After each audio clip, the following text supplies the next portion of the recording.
MMA Pros Picks is sponsored by the Mad Lab, MMA.com. Full breakdowns, DFS, wagers, projections, podcasts, and live streams for every single card. Use the promo code MADLYNCH for 40% off your first month. I don't know. For me, for someone who is not that good, for example, in stand-up, it's very hard. It's super hard because his specialization of Ben Askren is more wrestling.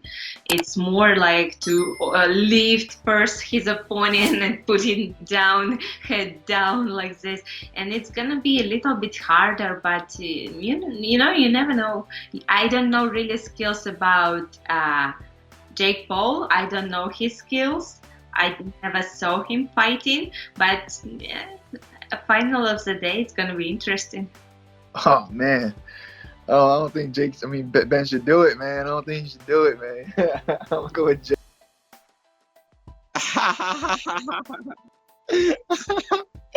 Yeah, I'm about to be shunned by the MMA community.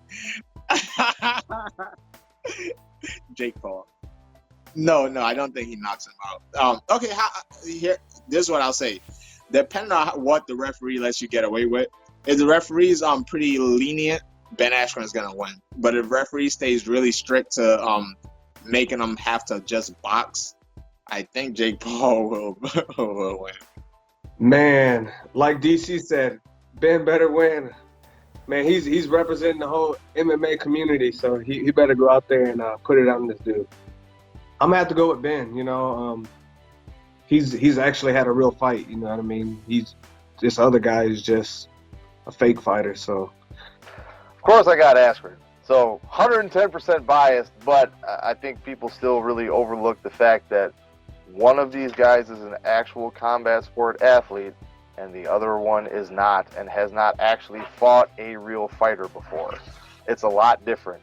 Ben Askren, when he was training at Rufus-Sport, was in there with some of the best stand-up fighters in the mixed martial arts world, and we did a lot of big glove sparring and a lot of inside boxing, and of course we all knew he wanted to take us down, so we would try and take his head off. So he is not unfamiliar with people who actually know how to fight, trying to beat him up, right?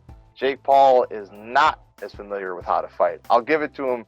When he gets out there and goes under those lights, he'll let his hands go a little bit, right, from what very little we've seen against other YouTubers and Nate Robinson, but not the same thing with the Ben Askren. Man, I'm not gonna lie. Before they did that little press conference the other day, I'm a big Ben Askren fan, and I was pretty nervous for him, just because Jake's got legitimate boxing skill, and Ben wasn't the best striker. But then after seeing that whole face-off thing and how shook Jake Paul looked to me, and just his whole body language, his demeanor, everything about it just seemed like one of those kids in high school that's gotten themselves into a fight that they don't want to, so they start puffing out their chest and trying to make as much noise as possible, so hopefully the other kid backs down before they actually have to fight. That's what he seems like to me. But I could be wrong. But at the end of the day, I don't know. I want to go and put my money on Ben just because he's a real fighter. With that original flow, head kicks with the pros, picks of the fights or anything in the mix. Getting closer to the heart of the flame, bringing conversations with heavy hitting names. You feel the love of the game.